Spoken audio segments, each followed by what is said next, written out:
and Prince Bertie the Frog has asked me to bring you some animal stories by Aesop. Aesop was famous for writing stories with a lesson called a moral. Most of his fables are rather short, but very sweet. And so here's 4 of them. Bertie's asked the animals themselves to tell the stories, and the first one is told by a rat from India. It's called The Rat and the Elephant. Some people say that rats are ugly creatures. When they see a rat running along, they go, "Yuck!" Well, I don't know about you, but I've always thought that this was rather rude. Rats can have hurt feelings too, you know. In any case, when I catch sight of my reflection in a stream, I think I'm rather cute. Well, just recently, I was trotting along the King's Highway in my sweet little way when I heard a great commotion on the road up ahead. Who or what is causing all that fuss? I wondered. When I got closer, I saw the king himself riding along on top of a great fat lump of an elephant. The crowd of onlookers was oohing and aahing, full of admiration for that stupid beast with a nose that's far too big for her face. She's much uglier than me, I thought. And so I started to spring up and down and say, "Hey, everyone! Why not look at me? I'm such a cutie pie. I could join the king's household and be a royal rat if there was any justice in the world." At first, nobody noticed me. They were all too busy ogling that stupid elephant. And little did I know, but riding behind the elephant in a carriage was the princess, and she was holding a beastly cat in her arms. When he caught sight of me, the cat leapt out of the carriage and started to chase me. I had to run for my life and just pop down a hole in time before the cat could eat me up. And so now I've changed my mind about wanting people to notice me and admire me. I've decided that sometimes it's far better not to draw attention to yourself, just to get on quietly with your own business. And that was the fable of the rat and the elephant by Aesop. The next fable is called The Grasshopper and the Ants, and it's told by the grasshopper. I'm an artist, and as everyone knows, artists are usually very poor. But normally I don't mind about that. When the sun is shining, I sit on my favourite blade of grass and make cheerful music for everyone to listen to. I have lots of friends, and together we formed an orchestra. Everyone loves our music and says how cheerful it makes them feel. Well, almost everyone. There's a family of ants who never stop to listen. They take themselves far too seriously for music or enjoyment. All they do is work, work, work, even when the sun is shining. "Hey, you ants," I said to them. "It's a lovely summer's day. Why don't you stop for a little while and listen to my sweet music?" "No time to stop," one of them said, panting away. "We're far too busy stocking up food for winter." The months went by, and the days got shorter and colder. It was shivering so much that I couldn't even sing.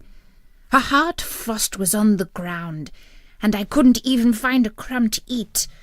I was so hungry. So I went to see that busy family of ants and said, "Please, sirs, I'm a poor, hungry musician. Spare me a few crumbs from your store of food." But do you know what? Those ants just turned their noses up at me. They were so stingy that they wouldn't even share any of their food with me. Oh, well, I'll have to go hungry this winter. In the new year, I'll make a resolution. When the times are good, I'll remember to save some food for a rainy day." And that was the story of the grasshopper and the ants by Aesop. Do you think the grasshopper was lazy? Well, I think he was, but I also think grasshoppers sound very cheerful when they're playing their music. Those ants were perhaps just a bit too serious. We've still got 2 more stories to go, and the next one is told by a fox, and it's called The Fox and the Crow. I bet you can't guess what I like to eat best of all. Yes, I knew that you would say that foxes like to eat hens best, and stolen ones at that. And I don't mind admitting that I wouldn't ever say no to a nice fat chicken once in a while. But not many people know that what foxes appreciate even more than chicken is a nice bit of cheese once in a while. Well, today I ate a wonderfully rich and creamy slice of cheddar for my breakfast. It was kindly given to me by a beautiful black-feathered bird whose voice is even more wonderful than her looks. No, I don't mean the skylark or a fancy bird of paradise. I'm talking about Miss Crow up in the tree. It was a fine, bright morning, and I was following my sharp nose through the woods in search of a bite to eat, when I caught a cheesy smell on the breeze. I looked up into the tree, and there on the branch I saw Miss Crow, looking terribly pleased with herself, for in her beak she held a large piece of cheese. It was stolen, no doubt, from the farmer over the hill, but I'm not one to go round accusing people of this and that. And so I called on my neighbour and said, "Good morning, Miss Crow. You are looking very lovely today, if I may say so." And Miss Crow cocked her head on one side and looked at me with her beady little eye, but she kept her beak firmly closed on the cheese. "Such a charming creature," I mused to myself, making sure nevertheless that she could overhear. Such a fine sheen on those wondrous black feathers. What wings, what legs, and the beak, exquisite. I could see that Miss Crow was paying close attention to my words, even though she was pretending ever so hard not to hear. So I gazed up at the tree with admiration and love in my eyes and said, "Ah, my heart is smitten by this wonderful bird. If only I could hear her voice. I'm sure that such a charming creature must sing most sweetly. If I could hear but one line of her song, I would hail her as the princess of the forest." And now I could see my words had hit home. Swelling with pride, Miss Crow puffed up her feathers and began to sing the most lovely music I had ever heard. "Well, all right. I know that you're saying that Miss Crow's voice is not exactly star quality, but to me that caw was just the sound that I'd been waiting for, because as soon as she opened her beak, the cheese fell to the ground, and I snapped up my breakfast. Which only goes to show that flattery will get you everywhere. And that was the story of the fox and the crow. And the moral is just too true, I'm afraid. The next fable is a bit of a scary warning. It's told by a little mouse, and you will also hear from his mother. It's called The Little Mouse. Mummy! Mummy!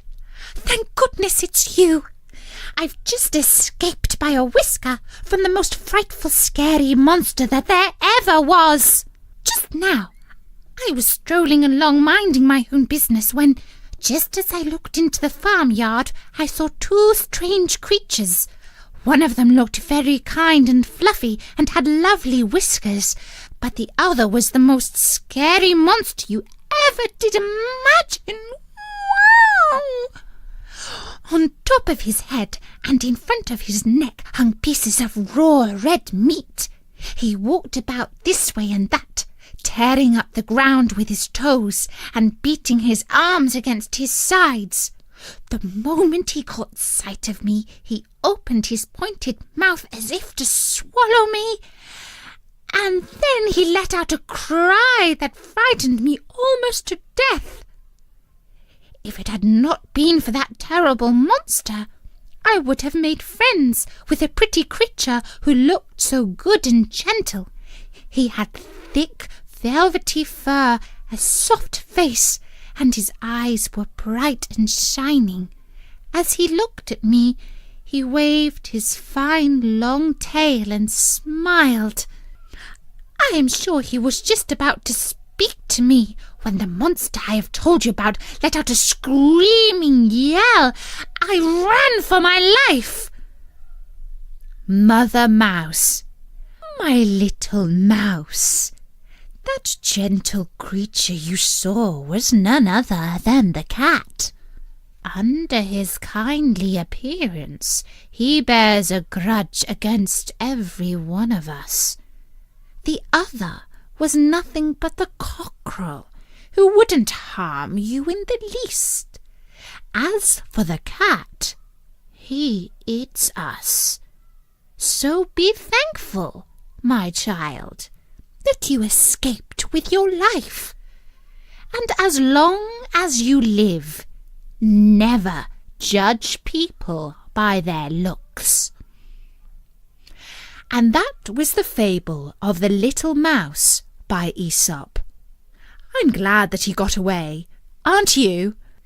Don't forget, you can find loads of free audio stories at storynori.com. For now, from me, Natasha, bye-bye!